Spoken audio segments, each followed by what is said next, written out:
मेरा नाम सखी है और मैं बैचलर्स की छात्रा हूँ। बैचलर्स में सोशियोलॉजी कर रही हूँ जामिया मिलिया इस्लामिया में और मैं अपने फाइनल ईयर में हूँ। मेरा दाखिला जामिया में 2022 में हुआ था और 2022 में ही एक ऑफिस मेमोरेंडम आया था रजिस्ट्रार के ऑफिस के द्वारा, जो कहता है, जो हमारे साथियों ने बताया, जो कहता है कि 5 से अधिक छात्र एक बारी में कहीं पे भी विदाउट परमिशन गैदर नहीं हो सकते। कि जो एकेडमिक स्पेस है वहाँ पे उनको कुछ लोग अपने मैलिफाइड पॉलिटिकल इंटेंट के लिए इस्तेमाल करते हैं। हम जामिया के एडमिन से ये पूछना चाहते हैं और कई बार हमने कोशिश भी करी है अपने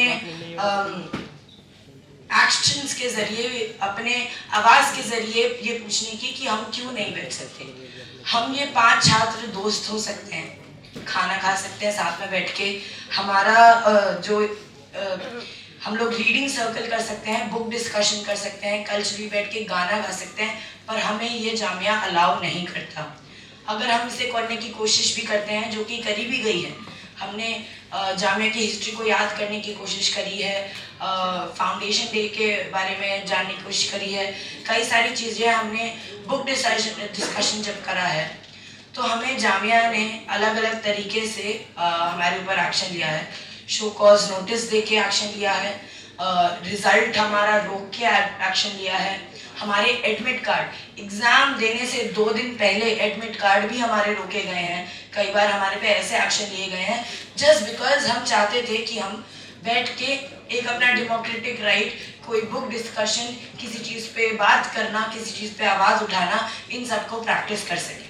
यही 15 दिसंबर और 16 दिसंबर के रिमेम्बरेंस डे के बाद हुआ और हमारे साथियों पे शो कॉज नोटिस आया, डिसिप्लिन कमेटी बैठी, बहुत ही पीसफुल, पूरे जामिया के सभी छात्रों को इंगेज करता हुआ बहुत ही पीसफुल एक प्रोटेस्ट हम लोगों ने चलाया, जिसके बारे में हमें हमारे साथियों ने बताया ही हुआ है ना।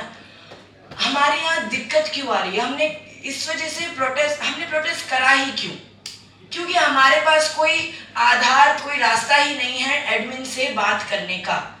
हमारे जामिया में 2 दशक से 20 साल हमारे यहाँ कोई स्टूडेंट रिप्रेजेंटेशन इलेक्टेड नहीं है, कोई स्टूडेंट यूनियन है ही नहीं। हमारे पास कोई आधार ही नहीं है कि हम उनसे जाके बात करें, हम बताएं कि हमारे छात्र क्या चाहते हैं और हमारे पास हमारे क्या मुद्दे हैं, हमारी क्या इच्छाएं हैं। हमें ये उन्हें बताने का कोई जरिया ही नहीं है। हम जब बताने की कोशिश करते हैं तो हमें शो कॉज नोटिस आते हैं। गार्ड ये ध्यान रखते हैं कि हमारे साथ कौन से छात्र हमारे दोस्त हैं, कौन से नहीं हैं, कोई कहाँ बैठा है। हमारा ये मुद्दा, हमें प्रोटेस्ट करने की ज़रूरत ही नहीं पड़ती अगर हमारा जामिया एडमिन हमारी ये बातें सुन रहा होता और हमारे डेमोक्रेटिक राइट्स को कर्ब नहीं कर रहा होता।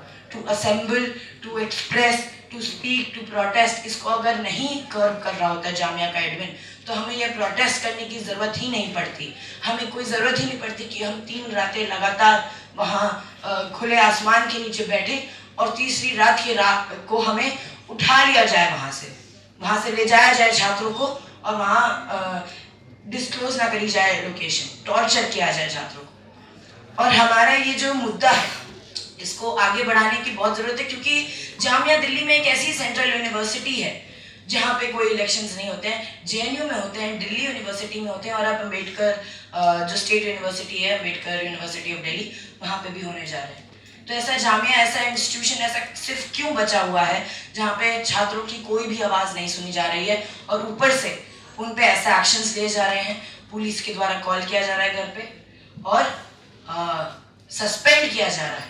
हमारी ये मांग बहुत कॉन्क्रीट है, सस्पेंड हटाया जाए, कैंपस बैन हटाया जाए, डिसिप्लिन कमेटी को हटाया जाए और ऑफिस मेमोरेंडम को हटाया जाए, तो 2022 में आता है, क्योंकि वो बिल्कुल ही अनकॉन्स्टिट्यूशनल है।